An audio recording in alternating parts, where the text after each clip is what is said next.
Welcome to the New Masculine Podcast.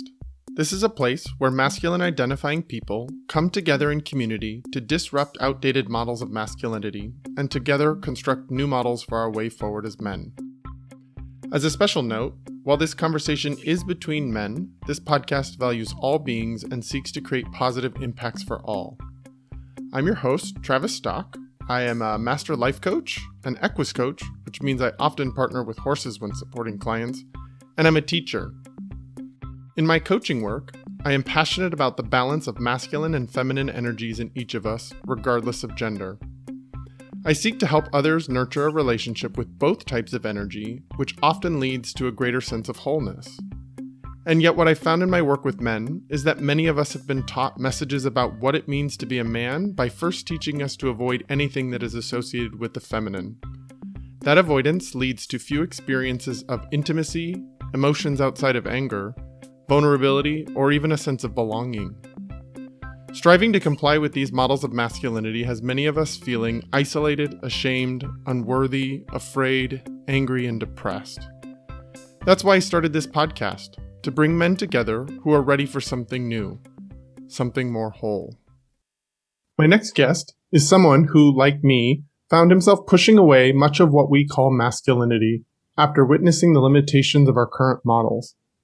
And yet, that pushing away, speaking from personal experience here, is just as limited and filled with consequences.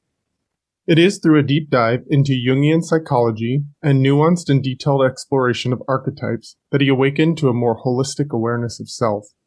And now, he shares the tools he's gathered along the way to help us all redefine masculinity and its purpose in our modern world.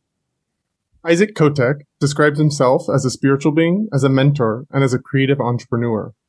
I found his work through one of his creations, the Hero Rise Masculine Archetype Deck, which helps us explore 5 major archetypes of the masculine: wizard, warrior, father, lover, and sovereign. While our conversations so far have lightly touched on the concept of archetypes and which masculine archetypes are most common in our culture, Isaac is here to help us do a deeper dive. What can be personally learned from embodying each of these archetypes? What can be learned from noticing which archetypes we feel most comfortable with? What can be learned from knowing which archetypes we avoid? Well, Isaac's here to help us find some answers. So let's find out more about Isaac, his journey with archetypes, and what we all can gain from exploring our psyche in this way. Welcome to the show, Isaac. Thanks so much for having me here, Travis. Yeah, it's a real pleasure. As I mentioned in the intro, I found your work through the archetype deck that you created, which I'm in anticipation to receive. I know it's coming out soon. Can't wait to receive it. It's sort of like the angel cards or those intuitive cards that people use out there, or tarot, where you're pulling cards and looking for meaning within the symbols and meaning within the archetypes that are represented in there. So I'm really excited to start my own exploration of that work through what you've created. Is there anything else about you that you think my listeners should know as we jump into this conversation? Just that, I'm no guru. I'm not here to say this is the absolute way that it is. It's just something that I have found works for me, for the people I'm around, I think, or that I've worked with. I think this type of work is so personal that take from this what you want, what really helps you in your exploration, and leave behind what doesn't. I'm also learning and growing, as we all are. The second we think we've stopped growing is when we've missed the point, right? So just want to state that. Well, I appreciate that. I find there are a lot of people that, whether consciously or unconsciously, are guruizing themselves. And I love how you just humanize that and make it just normal person, found some tools that have worked for you and offering them to others, and giving people the space to take from it or leave behind whatever they want from from their exploration. So I'd love to hear a little bit about you as a person and your own journey with masculinity, and sort of before we get into the work you're doing, but find out why is this topic so important to you? What did you learn about being a man in this culture, or what masculinity was growing up? Yeah, so as you talked a little bit in the intro, I pushed my masculinity away at first as a kid because I grew up in the 90s. I traveled all over the United States with my family. We would move all the time. And I was just given all these weird definitions. Like the definition of masculinity in the South was so utterly different than that of New England and of the West Coast. And none of it really felt right to me. It felt like this character that was pasted on top of me. Like you're supposed to be this way. And as I was developing, I was just angry against the world. I was like a little punk and pushed it away along with a lot of the other things our society considers normal as a way of developing myself. As I grew up, I found that I actually lost a lot by pushing that part of my identity away. The way in which I connected with people, the way in which I connected with my own self, I started diving into the question of masculinity and the question of the subconscious and identity for years, working with Jungian psychology, different pathways that led me to working with archetypes. And archetypes were a beautiful way for me to understand the complexities of my identity. And instead of seeing masculinity as like, this or that, right? You're either masculine or feminine. That's it. And here are the clear definitions of it. Working with archetypes gives you a lot more flexibility to understand that masculinity has many different shades and colors to it, and you can connect to it on a more personal level. It's been really, really groundbreaking for myself. Yeah, I really resonate with that whole piece around pushing masculinity away. And I think in so many of the conversations that I've held and that's happening on a cultural level around masculinity is sort of what's lost when we live only in those sort of traditional masculine ideals. And it's less talked about what happens to those of us who see the limitations of that and start to push it away as a way of individuating or rebelling or saying, no, I don't want that. I'd love to hear more about you. You mentioned that you found that you lost some pieces in pushing masculinity away. I'd love to hear what were some of the things you felt like you lost by doing so. Yeah. So in a way, it's kind of full circle. What I mean by that is I felt really confused on how I connect with other people, my romantic relationships. I find myself to be very sensitive. I find myself to be much more emotionally aware of myself and others. And that kind of,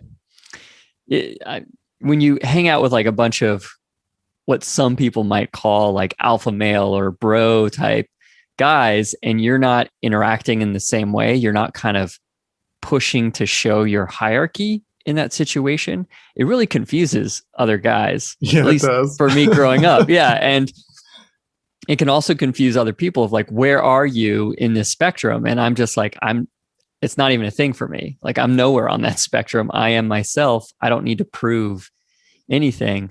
But at the same time, as I looked deeper into that, I realized like, well, when I connect to the masculine as more of an energy that I feel in my life, there's more of a purpose, a drive. And I think about it a lot as partner dance. So when you partner dance, especially in fusion, there's a moment at the beginning when you're like, oh, would you like to lead or follow?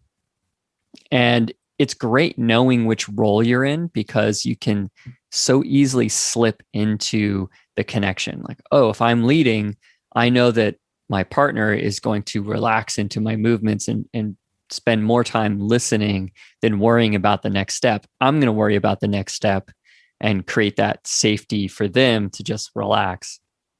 And it creates this very fluid and beautiful dance. So I think of masculinity in that way. It's a role in which we can move into to help a dance for a moment. It's not purely who we are.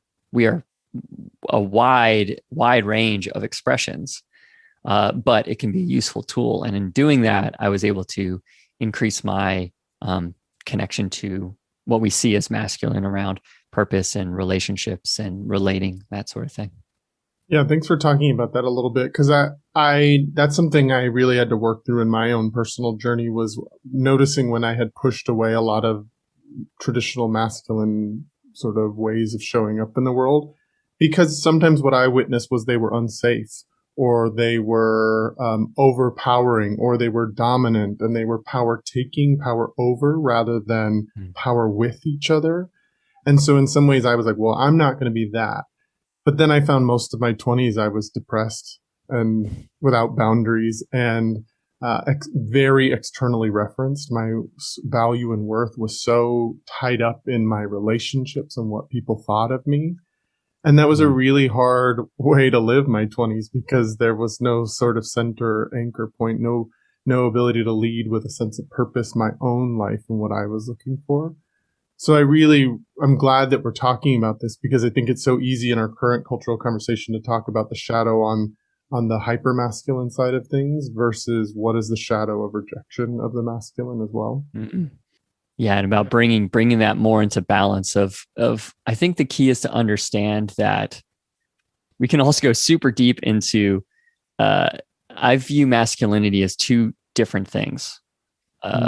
You have kind of a way you can connect to it as a spiritual, personal place, but then you also have the cultural construct, the much bigger socialization around masculinity, and the two are separate and intertwined. But what's really important to recognize is that it's about your identity. It's about how you connect to yourself, and also what society views with it. It's a really subtle art, but when you get deeper into this work, it really lets you understand like who you are and how you can interact with this wider world. Yeah, it's so important. I often am using the language of like the masculine to describe that spiritual, energetic connection versus masculinity as the way of connecting to sort of the cultural constructs about what a man is and how our culture sort of interprets us and relates to us, and how we relate to it.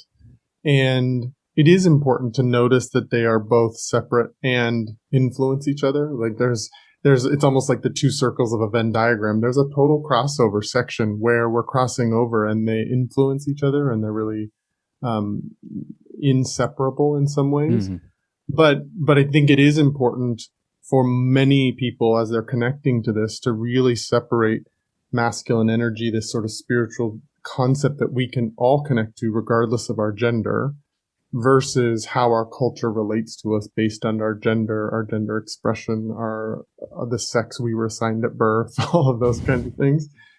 It's a very nuanced conversation, and I appreciate that you're sharing your perspective on how they are separate and also intertwined. Yeah. Can you share any more detail about that from your perspective? Yeah, it's just like you were saying, biology, if you're born male or female, does not mean you cannot connect to concepts of masculinity. And that was a big shift, I feel, that happened in like the 90s, around then, where it became a little bit more open as we started to seeing more of an open culture about the LGBTQ community. It started to allow more space of, well, what is masculine, what is feminine, and separating it from biology. But we still have other cultural things that play out with that. So when someone, like let's say you're female and you're taking on a more masculine role, you'll still reference what our culture views as masculine, right? So there's still a connection to this larger concept of masculine separate from your biology, but they're still intricately playing with one another in history and in society. I think recognizing that is really important, as it's kind of like a ground floor for this work, and not to get overwhelmed by it, to be like, oh, I have to know all this history, and but to recognize that it's also a personal thing. So bringing it from that social construct into a personal experience is really important. And that's what I'm hoping to do with my work.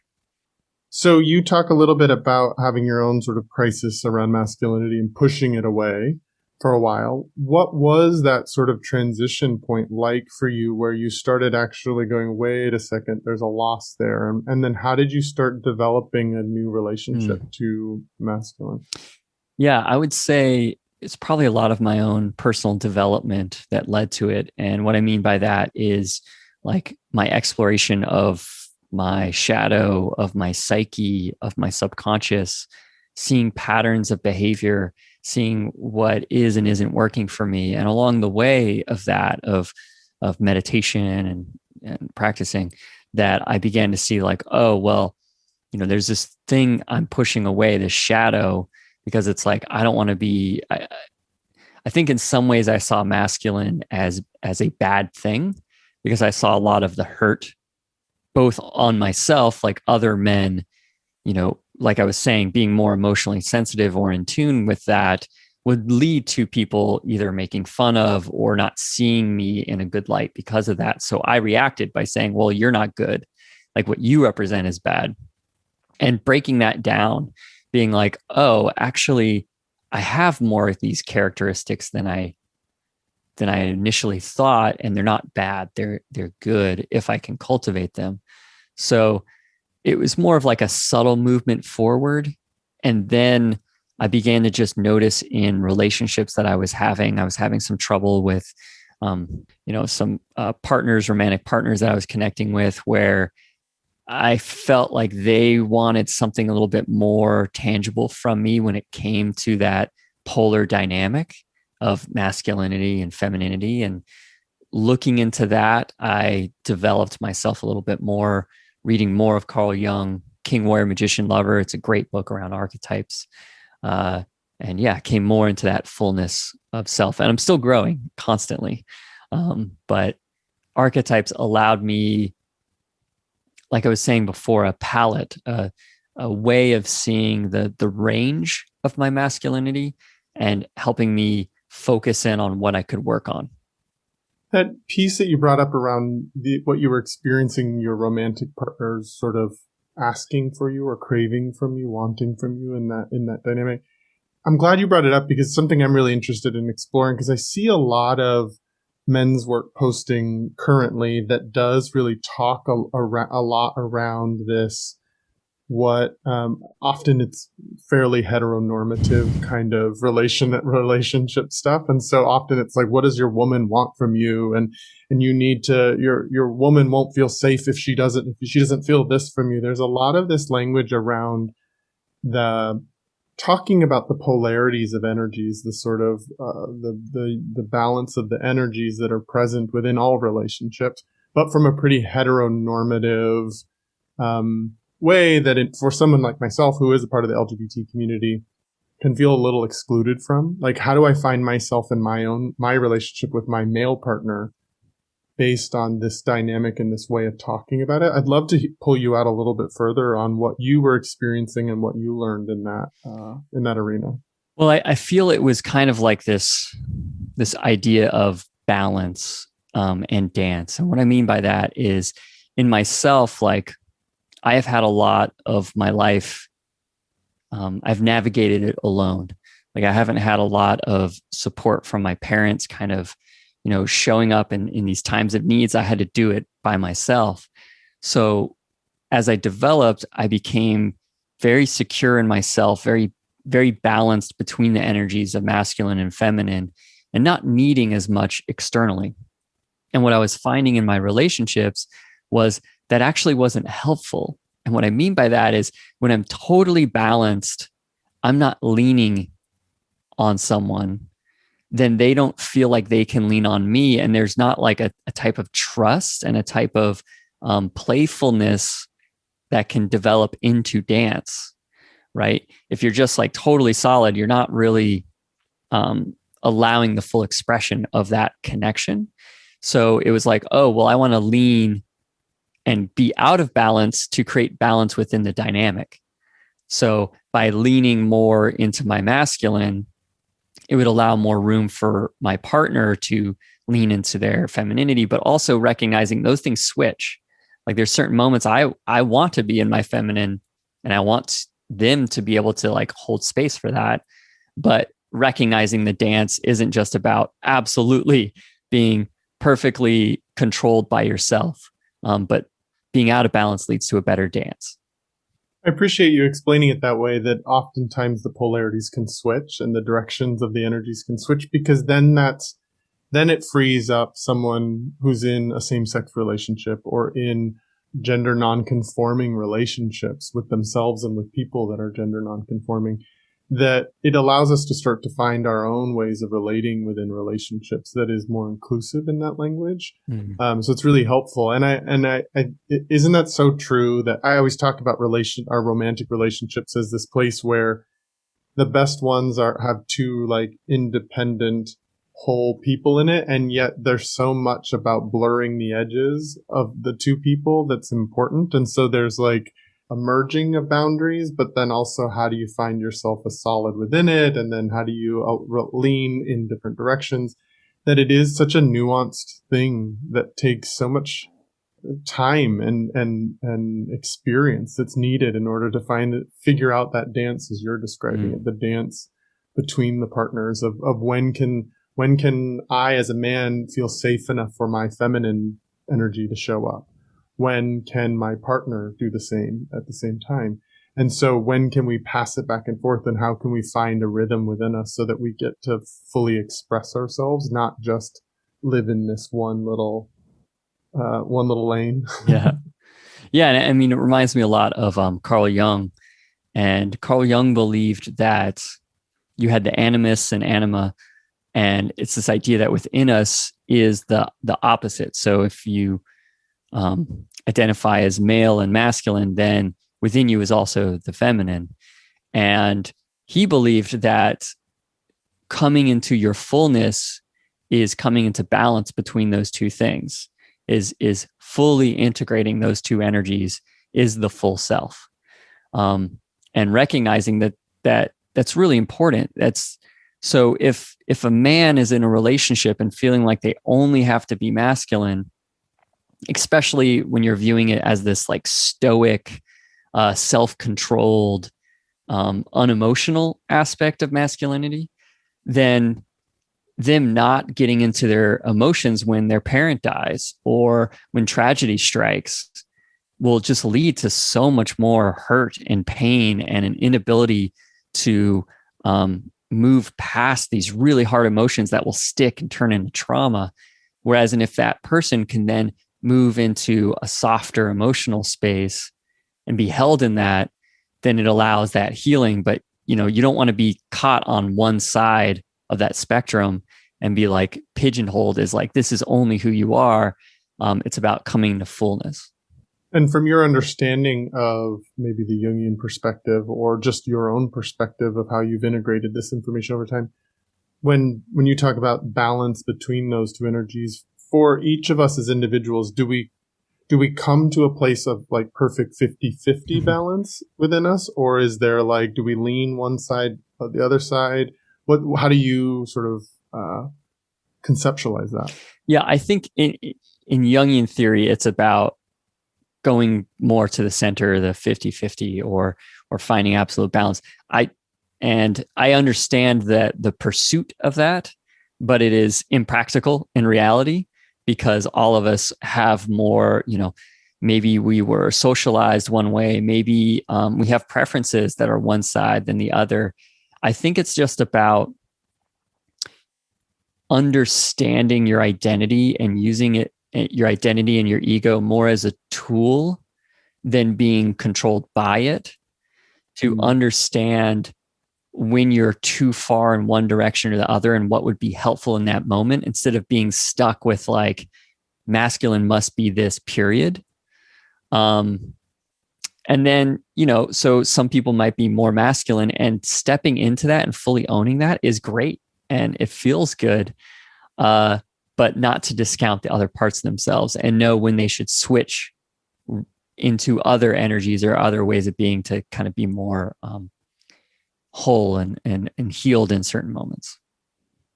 Yeah, that really aligns with how sort of my perspective, and often the conversations I'm having with my clients, as I'm a life coach. And so I'm often having these conversations around the balance between the masculine and feminine, but that each one of us sort of has a tendency or a sweet spot that we kind of really sit within. Myself as a man, I know myself, and it took a long time to sort of get to a place of being okay with this and not shaming myself for it and rejecting it. But being a man that's slightly more in my sweet spot, just to the feminine, I create much more in my power when I'm just to the feminine. I can also get way out of balance in the feminine. And so the work is sometimes choosing not letting it drift too far out there and using the masculine to help bring it into center. But I talk a lot about with my clients about like, let's help find your sweet spot. Do you sit a little towards the masculine? Do you sit a little towards the feminine? Are you right in the center? Where is your sweet spot? And then how do you sort of tend to that energy so that you can notice when you're slipping out of it and bring it back, and notice when you're slipping out of it and bring it back, so that you are empowered to create life from your sweet spot, I guess. Mm-hmm. I like that.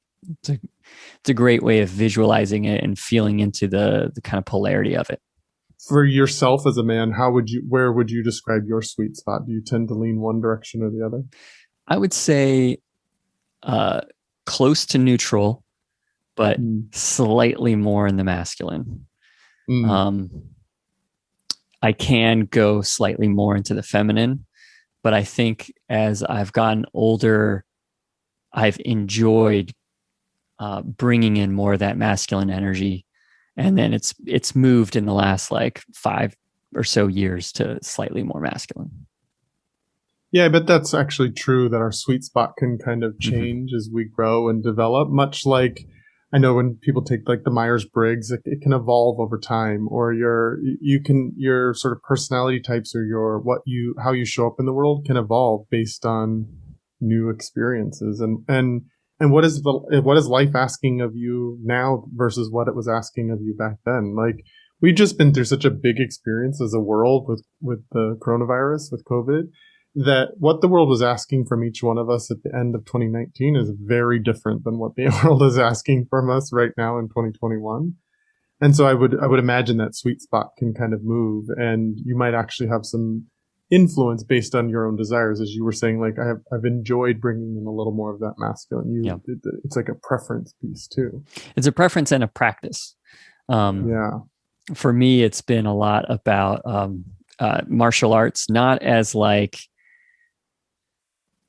this way of proving myself in that like really hyper masculine, but more of like understanding my edge, bringing more of the spiritual aspect of martial has really helped me connect to that kind of enjoying pushing myself in a healthy way, right? That last few years, that's really helped bring that a little bit more into balance. And also just the way in which I used to be more fluid with my time and I wanted to get more effective. So I became much more intellectually driven to, be strategic and things like that, which I feel has brought more of that energy in. So what do you think the benefits of bringing in more of that masculine has been for your life? So you said effectiveness. You've been a little bit more effective with your time. What else? How else would you describe the benefits of that? More embodied, like physically embodied. I think it's because as I've connect to masculine and felt it like within the body itself, it's really helped me feel grounded in different situations, just in confidence and connecting with people. So I think those are the two major aspects. Would you say it's benefited your actual relationships? You were talking about that earlier, as where there were some places where you were noticing in your relationships that something more was being asked from you. Have you noticed improvements there too? Yeah, I definitely noticed improvements in how I connect. Yeah. Well, I'm really excited to, as I said, receive this archetype book deck that you created, because it's such an interesting way to explore different parts of our psyche and to really look at where are the places that I feel most comfortable leaning into, where are the places I might lean away from or judge or avoid, because I haven't developed a relationship with the mature version of those aspects. So tell me a little bit about this archetype deck that you created and why you created it, what its purpose is, how you see it showing up in the world. Yeah. So kind of what you were getting at is when someone might ask you, like, how's your day going?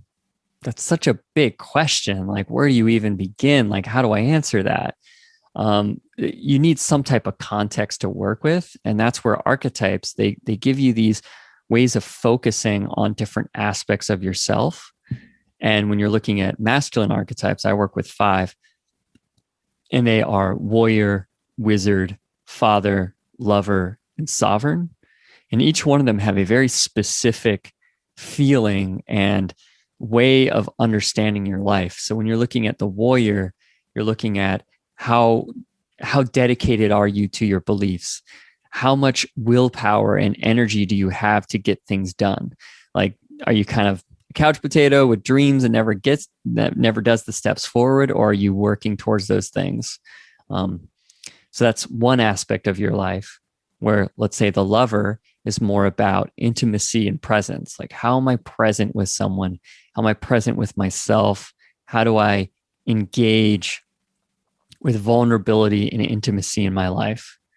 So very different energies, and looking at how they interplay in your life and your masculinity is a great way of it's giving you enough structure to understand your psyche, but open enough that there's a lot for you to play with, a lot for you to develop on a personal level. You mentioned the book King, Warrior, Magician, Lover towards the beginning of this episode, and my sense is some of this archetype work is based on that book. Is that accurate? Yeah, absolutely. So you had Carl Jung, which developed his concept of the 12 archetypes. And later on, you had Robert Moore and Douglas Gillette. They wrote this book, King, Warrior, Magician, Lover. It's one of the top 4 books around masculinity. Highly suggest it. And I took a lot of the theories between the both of them and kind of took my own little spins on them, trying to update it a little bit that I felt was helpful and appropriate. But the big thing is, after reading that book, I didn't know how to practically interact with archetypes on my daily life. Like, it's very academic, that book. And that's what led me. Sure. That's what led me to creating the deck. Cause it's like, oh, I want something physical that you can connect with, that you can see images, like you right away, you can get a sense of what these are and how to work with them in your day-to-day. Yeah. So tell me why you chose the language of sovereign instead of king. Is there a reason behind that? And then you also added the father in as a 5th one from the title of that book. Tell me a little bit about your decision making there. Yeah. So with sovereign, I just prefer that word, especially because of the idea of sovereignty, like being in control of oneself. I think fits a lot better than king, which is much more, hierarchical, kind of colonial type of version of power. But it's still sovereign, still has an aspect of that. And I think it's important to recognize how power interplays personally, culturally, large groups, whatever. Like, we shouldn't hide away from that and say leadership and power is bad. It's like, well, how is it utilized? How is it shared? How is it empowered? So changing that word, I think, gave a little bit more space for people who the second they hear king, they just instantly think of like colonialism. I appreciate that, because all we've had is sort of the immature models of that, or these images of that over the last couple of centuries. If we're using these as a way of embodying different aspects of ourselves, sovereign for me definitely connects way more than king does. Yeah. And then a big difference in separating the father is in King, Warrior, Magician, Lover, the king was kind of viewed as the final goal, the thing that you will eventually lead towards. It dealt with power, with kind of control and organization and strategy, but it also had the progenitor, the health of the king is the health of the land, which is the health of their children. And I wanted to separate that. I wanted to say, like, okay, I like the idea of a king or the sovereign energy as being one of organization and strategy and harmony, but it's not the be all end all of existence. So try to take away that hierarchical sense and separate the caregiving aspect, which was kind of intertwined in the king within that system. But I didn't think it gave it enough space to really be embraced as its own thing. So by separating it, it's saying like, look, caregiving for the land, for children, for community is a very beautiful, powerful, healthy, masculine aspect. And a lot of times we view that it as just feminine, but there is a masculine way of caring. So giving it its own space, I think really can be healing to our culture. I really appreciate that you did that. That really resonates with me, that giving it its own space, because I think it is one of the things that we have the opportunity to develop more of as we move forward as men in this world, is to really anchor into what is it like to care for our communities, our children, this planet that we're on. I really appreciate that piece, because we're getting to see a lot of the evidence of how unsustainably we are approaching our world and our relationship to it. And so I think there's this aspect that touches on an element of sustainability, but not just on the planetary level, but sustainability in our relationships to ourselves, in our relationships to each other, because we're seeing the out of balance version. And I think that father energy can really be supportive of our way forward. Yeah, I agree. So if you were to look at these 5 archetypes, and you were looking at our current world and pointing out which one we're getting to see the most present in our current world, what would you say we're seeing the most of? So something that's helpful is on my website, herorise.us, I have a archetype quiz. And in the archetype quiz, I ask a whole bunch of questions. People go through it, and at the end, it tells them what their strongest archetype is. Well, what's cool is I've had hundreds of people take this quiz, so I can actually see what the majority of answers are, right? And what I see is the wizard archetype is one of the strongest in our culture. And it makes sense because what we view as valuable has changed. When we look at like the 1950s, it was valuable to be a man in the industrial like warehouse, right? The everyday man that is working physically hard all the time. Now it's much more of programmers or like people doing intellectual, creative work is viewed more valuable. An app creator is the new rock star, right? So the wizard is just really pushed in our culture as an American, right? Culturally, I think that is pushed. In different cultures, you're going to have different forms of masculinities and different forms of value. But in our culture, that's what I see the strongest. It's so fascinating. And we talked about this in a previous conversation, that I wouldn't have expected that to be the answer. It makes sense when you lay it out like that. But I would have guessed like the majority of people that I talk to wouldn't know how to describe what the wizard is. Wouldn't know that we don't have a relationship to it that we understand. And part of that is because the wizard is the wizard. And my understanding of the wizard is it sort of governs knowledge that's not just like evidentiary, like, oh, of course that's true, that the sun rises in there's a 24 hours, like it's knowledge and wisdom that isn't just common sense based. And it's also like higher learning and developing that higher level of skill on something. But there's also this element of maybe transformation that's a part of the wizard also.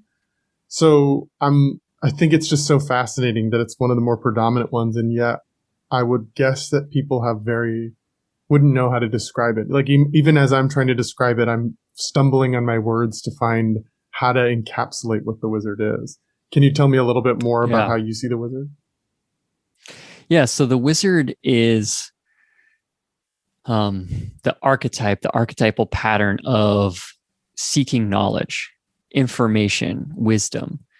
The reason I went with wizard in King, Warrior, Magician, Lover, it's magician.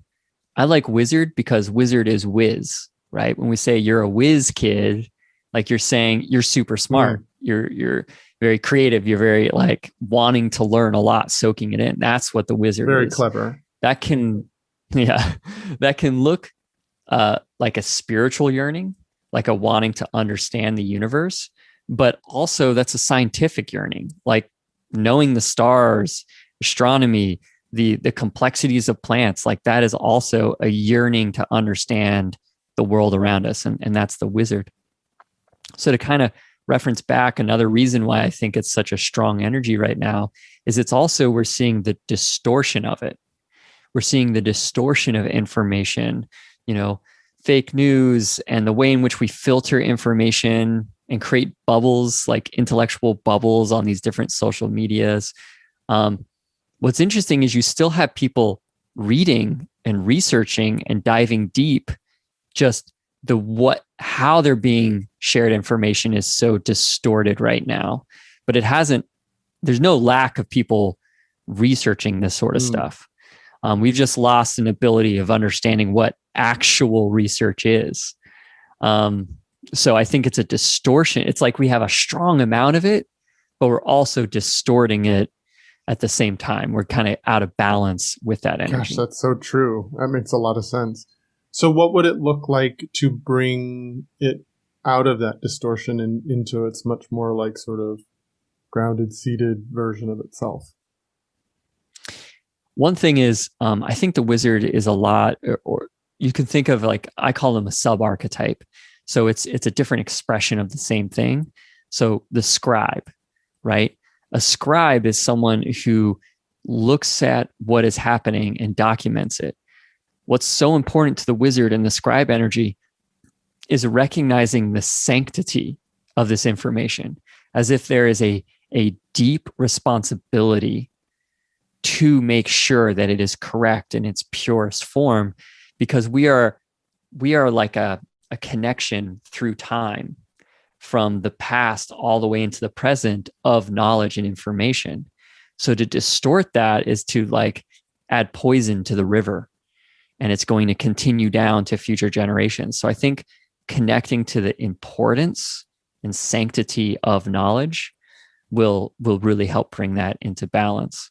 And at the same time, working on the other archetypes, because if you're too much in your head all the time, you're not embodied fully. So I think balancing the others will also help that. So would you say that the wizard is sort of represented by the mind? Gathering information, knowledge. Okay, that makes sense. Mm-hmm. So what would the counterpoint to that be? Or like, tell us more about how the other archetypes relate. Do they bring each other into balance? If you lean into one, do they bring the others into balance? Tell us more about that. Yeah, they can in that way. I would love to do like a multi-Venn diagram of each one and how they interact and overlay some other future work. But, I think the forces that could really help that would be the lover or the warrior, because both are sort about embodiment. So the lover being much more present into the sensual reality, being able to relax, being able to connect on an intimate level. That's one thing with like the problem with information right now is it's people trying to prove their own thoughts. Like, oh, here's another reason why I should hate this person or be upset. Where if you're truly a lover, you're like, oh, I just want to connect with you. I just want to like get to know. And the way we break down hatred is connection, because it's hard to hate someone when you truly understand what they're going through. It allows for compassion and empathy. The other side of that would be the warrior, where it's like being more dedicated, pushing more forward, creating boundaries in a positive way. The positive aspects of the warrior, I think, will lead to that kind of sanctity, right? It's like the belief and pushing for the sanctity and power of that belief of good knowledge, of good information, of good, will just help society in general. I'm so glad you pointed out that piece around developing that compassion and empathy. I think that's something that is a through line through many of the conversations I'm having around masculinity on the New Masculine. It's something that our culture doesn't necessarily do a very good job of teaching men how to do. Be compassionate and be empathetic, at least at this time frame. In some ways, we're actually taught to disregard our impact on others. and to move forward and move ahead. And paying too much attention to other people's feelings is a sign of weakness, or you're not leading well enough. And so it's one of the favorite parts of my work that I do with men. I do a version of coaching that involves horses. And so I actually take men out and give them experiential learning, building a relationship with a being that doesn't speak the same language as they do, that's highly sensitive, that's attuned to its environment, that is deeply grounded in its body and aware of its own needs at any moment, to the point where it will respond based on what it's feeling from you, not needing to tell a story about who you are. And so I get to help men notice that the relationship they're having internally gets mirrored out, and the animal responds, providing a level of feedback that says how that's impacting the external environment. And in that, there's a real-time ability to start to develop that compassion and empathy of like, how is this relationship I'm having here impacting the external relationship? And is it the impact I'm trying to have? My intention might be one thing, but my impact is another. And how do I learn to find the balance between intention and impact? And how do I learn how to weave those things together so that they actually work together rather than create the opposite of what I'm creating? And so that's housed in the lover, is what you're saying. Yeah, absolutely. Yeah. And I really love that idea of horses and just animals, right? And how animals can reflect back, dogs too, like so clear. Like when someone's stressed, their dog picks that energy up, right? And they don't inherently want it. But yeah, I love that idea of how we impact each other and recognizing it. Well, horses have been such a powerful teacher for me around this concept of showing up with the energy that's asked for in the moment, rather than, like, horses don't go, I am a male horse, I have to be masculine, or I have to be feminine. They respond to the moment. They show up with what's needed, and they don't play in the space of gender, and they get to embody all different aspects of each of the archetypes. And so I get to I get to see a being that holds identity and energy in a different way than I've been taught to. And then it starts to build my curiosity of like, well, how might I create that level of freedom to respond in the moment, rather than living in story and creating a version of an identity I want people to see of me. Yeah. And they're deeply grounded in their body. They're connected to spirit. They're in their heart center. They're like connected to all pieces. They're not just living at the level of the mind like we often do as humans. Yeah. So you talked about the warrior being more about boundaries. Can you say a little bit more about how that piece of things supports this distorted magician energy that we see out there in the world a lot lately? Yeah, I mean, I think in a way it's because the warrior is also out of balance. So when we think of the warrior is all about creating boundaries, willpower, the belief, like what do you do with your belief? How do you create a world for it? How do you stand up for it? How do you fight for it? That takes a lot of true belief and willpower. But there's also an important piece to a warrior that's in balance, is its compassion and ability to read the world around. So a warrior, think about a warrior that is not connected to the lover.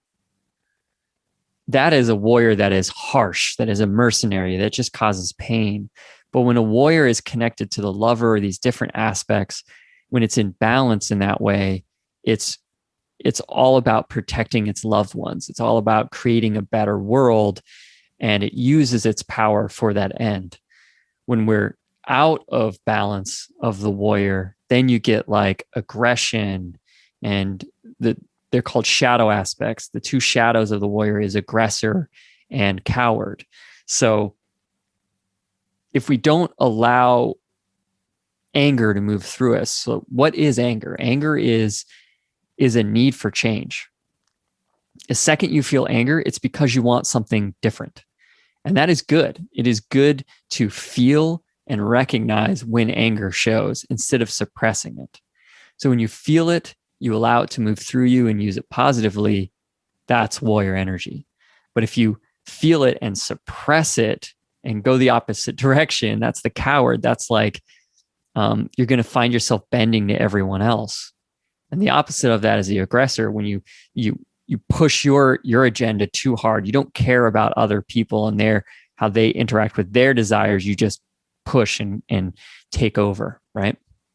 So the reason I say it's bringing this in balance could help is because we have all this cultural anger that isn't grounded. It isn't compassionate. It isn't thinking and listening to others.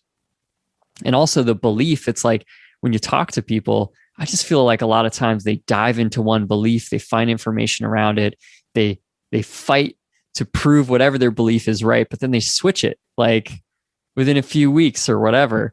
It's and it's very strange to watch because they haven't created a grounded purpose in their life that they'll move forward with and try to protect and create safety around.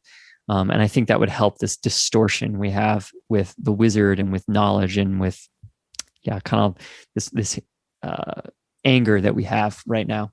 Yeah, I guess I would have expected when I asked the question of which of the energies do we see most predominantly showing up in our current culture, I would have guessed you would have said warrior the first time around. And my sense is it's probably because of the kinds of conversations I'm having. I would also guess it's because it's where my own personal work is. I'm the one that used to suppress the anger, push it down, and not have boundaries in relationships and being kind of pushed around by others. And so it is always my work, and it's work I've done, but it continues to be my work, which is to sort of own the healthy version of the warrior with its boundaries, because it's just not the relational dynamics I learned to cope in the world with. And so that's what led to sort of my depression and melancholy in my 20s that I talked about earlier, is because I didn't have a sense of the warrior. I wasn't in touch with my anger. I was pushing it right down into sadness and feeling victimized, honestly, by a lot of situations. Mm-hmm. And so I guess it's probably why I assume that is because it's still always my work, and where I can get triggered and out of balance myself is observing the warrior energy and trying to find the model that works for me, or the healthy embodiment of it, because we get to see so many distorted versions of it. Yeah. I'd say the warrior is probably the one people have the hardest time with in our culture.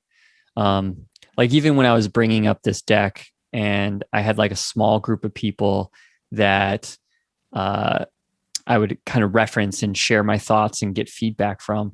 One that a lot of people in that group had a hard time with was the warrior and the sovereign. Those are the two that have caused the most pain in our culture. So we villainize them and we pushed them down, but that causes just a different type of pain, right? So it's about bringing them into fullness, and that your shadow is your repressed parts. So when you're repressing your anger, it's a shadow. It's a thing that is looming that will come out, because that energy still anger needs to change something. It needs to move in some way. So it'll kind of create all these tendrils, all these like workarounds that will come out as strange patterns or behaviors. Whereas if you're just very clear, like, oh, I'm upset right now, I need this to change, it's a very clean energy. It's a very easy action.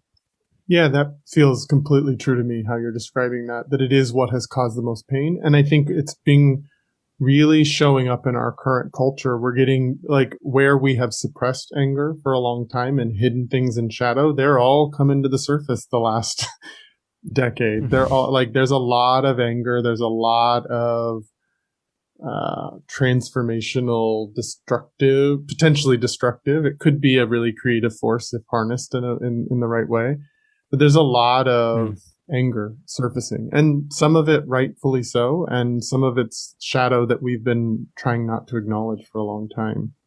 Yeah, absolutely. And so how do we bring the warrior back out of its distortion and into its balance? Is it the lover, as you were saying before, or is there other ways that you would sort of help us understand. Yeah, I'd say the lover and the father, right? Like, because a father, like, there's a real purpose there, right? The purpose is to care for others. The purpose is to create safety. So if you're a warrior with father energy, then you're protecting. You're protecting those you love. You're creating a safe environment. But the father is also about empowerment. It's like, how do I empower you to grow into who you are? It's not about control or, just trying to replicate yourself. It's like, no, how do I empower you to be your fullest self? If we had that with the warrior, it's so much more open for people. It's like, oh, I want to empower my community around me. Yes, I have these beliefs as a warrior, but I also am balancing it with the other people. What are they looking for? How do they want to grow this world? What would make them feel safe?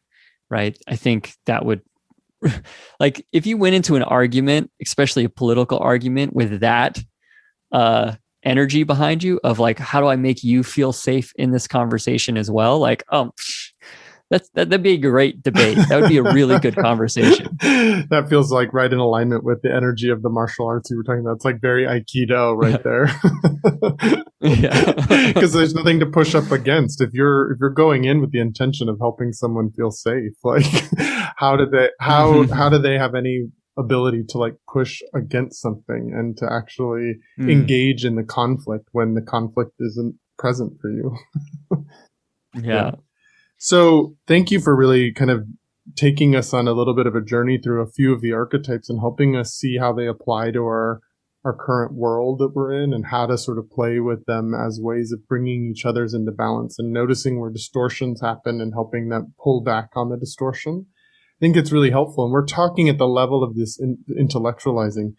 But one of the things that's really amazing about the deck is it's a tangible physical thing it's grounded. It's here. I can hold it. It's not just us having a dialogue about things we think. There's actually something to hold on to and really explore and get curious about. Tell me a little bit more about how the deck works. If somebody that's listening to this was to buy the deck, what would the experience be like for them? Yeah. So let me just quickly review the 5 archetypes, because we've dived into a little bit, and it's great because it gave kind of a use case of like, well, how do you even use these concepts? We use them by exploring our culture and ourselves and how we interact. But real quick, a few words for each. The warrior is about dedication, will, belief.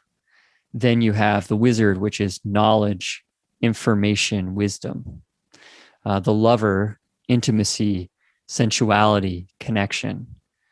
The father, which is empowerment, caregiving, stewarding. And then you have the sovereign, which is harmony, strategy, diplomacy. So each one of those has a different energy. What's great about archetypes is they speak to universal concepts that we all connect to. That's what makes it archetype. And when we say something like warrior, especially a good warrior, you probably already in your mind like can start picturing different warriors, different attributes that would help you understand it. It's because all of our myths are based off of these archetypes. Carl Jung believed that archetypes are kind of a shared language that we developed as a culture as society was created. As we started to try to work interpersonally and create society, we created roles and patterns of behavior, which are archetypes. So they're so deep within you. Looking at just the images of these, the artwork of the deck can speak to archetypal, like visceral part of your subconscious, the part that we can all quickly understand and connect with. So laying them out will instantly give you something to play it off of. You can kind of think of it as those ink blot tests, right? Like, look at the image. How does it make you feel? What do you see in it? Just that will create a lot of new information and a new way of exploring something. Now, if you have two images, let's say you get the warrior and, or let's go with like the wizard and the father. The second you put those two things down, your mind wants to make connections. We love making connections. We love fixing puzzles. So you'll look at those two things, especially if you had a question like, what would help me today? And you get those two cards, your mind is going to start making new connections. It's going to say, oh, well, maybe you need to bring in more caregiving and information. Like, what does that look like? Reading a book on building community or whatever. What's helpful here is if you have the same information and you're coming up a question that you just can't get past it, you just feel stuck. And if you always have the same information while facing that question, you're not going to get a new answer because there's nothing new to play with. But having these kind of new concepts that are evolving by trying to connect what might be considered opposite or different things, you're going to come up with some new ideas. You're going to come up with some routes that you might not have seen before. That's one way in which you can use it. And also just understanding the different feeling and archetypes in your day-to-day life will help you. I like to think of it as giving you a language. It gives you a language to your psyche. Like you can understand what energy you drop into and if it's helpful, if you should change it. Once you understand these different techniques, these different feelings of these archetypes, you can say, hey, I was in my wizard. I was doing a lot of writing. A loved one was having a hard time. They called me up. They're kind of freaking out. I should not be in my wizard trying to fix it. Like that is not what they probably want to hear. If they're emotionally upset, it'd probably be better for me to step into my father and see how I can just hold space for them until they feel safe and comfortable. And then we can figure out what to do. But it's understanding those subtleties that'll create like better relationships, better connections. Yeah, as you're talking about that, you described it so well, and you lay out for us what we can expect from that. And I like how you were talking about how when you see the two images, your mind will already start to try to make connections of it, which forces your brain to think in new ways that it hasn't thought before. And asking the brain to do that makes me think of what in coaching is used as like perspective shifting exercises, or what maybe in therapy, a cognitive behavioral therapy, that recognizing that the way we think about something impacts the way we behave. It impacts our actions, the choices we make. And if we have this deck as a way of exploring new perspectives, new ways of thinking, making our brain try to connect seemingly disparate things that maybe even feel paradoxical in some ways to see how they actually fit together rather than how they oppose each other, it can really make the brain do work in new ways, create new neural connections that help us actually be able to have choice over the way we behave, the way we act, the way we respond to a situation. So many of the times, many of us are just unconsciously reacting to the moment, and sort of our pre-programmed pattern of behavior takes over. And we don't actually have choice anymore. We're just fully on autopilot and not choosing. It's being chosen for us by our habits. But when you use these opportunities to explore new ways of thinking, you have the opportunity to have more choice in your life and to be more free to choose moment to moment. What is this moment asking of me? How do I want to show up in this? Rather than just being taken by some sort of energetic pattern. I appreciate you explaining it that way because it helps me see how it relates to the work that I'm doing in the world. It helps me not just in my own personal envisioning, but it's this like other doorway into a similar way of approaching our choices in life and how we show up in the world. Yeah, I love that idea of changing your perception, being able to be more fluid with it is a really important tool, one of the most powerful tools. And it's so needed right now, right? Like we're so, as you were saying before, like most of us we have a perspective and then we look for evidence to support that one perspective. And it's very easy to do with our current news situation, with our current social media silos that we find ourselves in. It's very easy to continue reinforcing the same perspective you've always held. And what are the benefits of being more fluid with your perspective? Doesn't mean that you lose track of your sovereignty or your warrior, your boundaries, and that you're just going with the whim of whatever, but you're actually willing to pause for a moment and actually question the perspective. I think that's super powerful. That's a powerful invitation for our current world right now. So if people were interested in purchasing this deck, I know I already have mine I participated in the Kickstarter campaign, so it's on the way. I've been able to follow all of your adventures in getting the deck as perfect as you can get it for yourself. If other people are interested in obtaining one of the decks, how would they do that? Yeah, so I just saw right before this call, I looked up the tracking of my shipping, and the first run should be here in a few days, which is awesome. Exciting. So then I'll be shipping them out after I process 800. But for everyone else, because that was kind of like, I still have sort of a pre-sale going on my website. You can grab it as a discounted price for the next, I think, like 30 days. And then I'll get the rest of the shipment and send it out. So that is herorise.us. And on there, you'll see the deck for sale and you can grab it. I'll make sure I put some links in the show notes so that people can easily find it as well.